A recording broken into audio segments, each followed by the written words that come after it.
मित्रों, एक हिरण ने बताया बुढ़ापे में औलाद दुख क्यों देती है। जय श्री मित्रों, स्वागत है आपका हमारे YouTube चैनल मोस्ट ज्ञान भंडार में। मित्रों, कई बार हमको ऐसी घटना देखने को या सुनने को मिलती हैं जो बहुत ही खतरनाक होती है। माता पिता अपनी सारी जिंदगी अपने बच्चों के नाम कर देते हैं, खुद के सपनों को पीछे कर वह अपने बच्चों के सपनों को आगे रखते हैं। खुद पुराने कपड़े पहनकर आपको नए कपड़े लेकर देते हैं। खुद चाहे कभी स्कूल भी न गए हो लेकिन आपको बेस्ट स्कूल भेजते हैं। माँ चाहे खुद एक रोटी कम खा ले लेकिन अपने बच्चों को वो 4-5 रोटी खिलाती है। खुद चाहे 2 या 3 हफ्ते दवा न खाए लेकिन आपको चोट लगते ही डॉक्टर के पास ले जाती है। माँ बाप खुद तो बटन वाला मोबाइल इस्तेमाल करते हैं लेकिन बच्चों के हाथों में टच स्क्रीन वाला फोन देते हैं। फिर बुढ़ापे में आते आते यही माँ बाप क्यों बच्चों के लिए बोझ बन जाते हैं? क्यों आपको अपने बीमार माता पिता बोझ लगने लगते हैं और आप उनसे जल्द से जल्द पीछा छुड़ाना चाहते हैं? आज फिर से इंसानियत को मरते हुए देखा मैंने। मित्रों, जब एक बूढ़े बाप को मैंने ठंड में रोड पर ठिठुरते देखा है।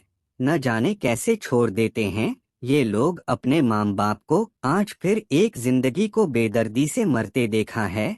उसकी आंखों में आंसू थे, चेहरे पर एक चाहत थी। इतनी मुश्किल में भी उसके चेहरे पर एक छोटी सी मुस्कुराहट थी। बहुत बुरा लग रहा था मुझे, ना जाने क्यों मन में एक बेचैनी थी। मेरे पास कुछ भी न था देने को, लेकिन फिर भी उसको कुछ भेंट देनी थी। आखिरकार मैंने उससे पूछ ही लिया, बाबा तुम यहाँ इतनी ठंड में क्यों लेटे हुए हो? अपने घर क्यों नहीं जाते हो? उसके आंखों में आंसू आ गए, प्यार की झलक भी दिख रही थी। वह बोला, बेटा तेरे जैसे ही मेरा भी एक बेटा है जिसको मैंने पलकों पर बिठाया था। प्यार तो खुद से भी ज्यादा किया था उसको, क्योंकि उसके ऊपर से माँ का साया जो उठ चुका था। मैं बाप होकर उसको एक माँ का भी प्यार दिया था। शायद कुछ इसी कारण से उसने मुझे आज घर से निकाल दिया। ना सोचा था मैंने कि कभी ऐसी भी घड़ी आएगी मेरी, जो बेटी उसकी लाइफ में आई उसी के प्यार में अंधा हो गया है। आज वही मुझे घर से निकलवा रही है।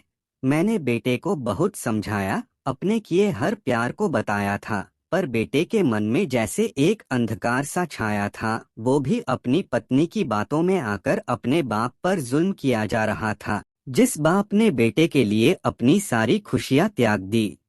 आज वो ही हो गया पराया है। बस इतनी से कहानी है मेरी, जो इस रोड पर पड़ा हूँ मैं। जिस बेटे को मैंने हर एक सुख दिया, आज उसी की वजह से इस मोड़ पर खड़ा हूँ मैं। एक बात तुमको भी बताता हूँ, तुम बहुत प्यार करना अपने माँ बाप को, पर इस मोड़ पर कभी मत छोड़ना, बहुत दर्द होता है। मित्रों, माँ बाप अपनी सारी खुशियों को अपने बेटे को दुख ना हो कभी। इस उम्र के पड़ाव में आकर हर एक बुजुर्ग अकेला हो जाता है। बेटा और बहू तो अपनी फैमिली के साथ बिजी हो जाते हैं, लेकिन बुजुर्ग एक ही कमरे में बैठे रहते हैं। आप कहीं बाहर भी जाते हैं तो भी वह घर पर अकेले ही होते हैं। ऐसे में एक माता पिता इस उम्र में अपने बच्चों से कुछ नहीं चाहते हैं। वह सिर्फ यही चाहते हैं कि हमारा बच्चा हमारे साथ समय बिताए, 2 पल हंसकर बात करे। बीमार माँ बाप पर किसी और का जोर नहीं होता है। आप शायद वो समय भूल गए हैं जब आपको बुखार हो जाता था, तो माँ बाप आधी आधी रात तक जागकर आपका ख्याल रखते थे।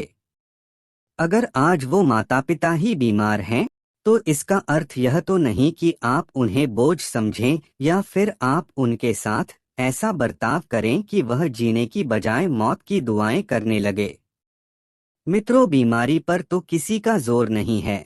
वहीं अगर आप ऐसे समय में अपने माता पिता का अच्छे से ख्याल रखेंगे और उनकी ताकत बनेंगे तो वह जल्द ही ठीक भी हो जाएंगे। घर के बेड पर पड़ा बुजुर्ग अगर आपको आवाज लगा रहा या फिर आपके बच्चे को बुला रहा है, तो उनकी बातों को इग्नोर न करें। जरा सोचिए, उम्र के इस पड़ाव पर वह भी किसके साथ बात करें। अगर वो आपको बुला रहे हैं तो आप भी उनकी जाकर बात सुने, उनके साथ 2 पल बैठिए और उनसे बातें कीजिए। कद्र करें, क्योंकि वह लौटकर नहीं आएंगे जिंदगी में। कई बार हमसे कुछ ऐसी गलतियां हो जाती है जिसका पछतावा हमें बाद में होता है। उन्हीं में से एक है अपने माता पिता की कदर न करना। आप आज उनके साथ गलत बर्ताव करेंगे, लेकिन जब वो आपको हमेशा हमेशा के लिए छोड़ जाएंगे, तब जाकर आपको उनकी कीमत का पता चलेगा। इसलिए उनकी कदर करें। अगर आप बाहर घूमने जा रहे हैं तो आप अपनी फैमिली के साथ माता पिता को भी साथ में घुमाने ले जाएं। याद रखिए, माता पिता आपको खुद कभी नहीं कहेंगे, लेकिन वह भी चाहते हैं कि आप उनके साथ समय बिताएं।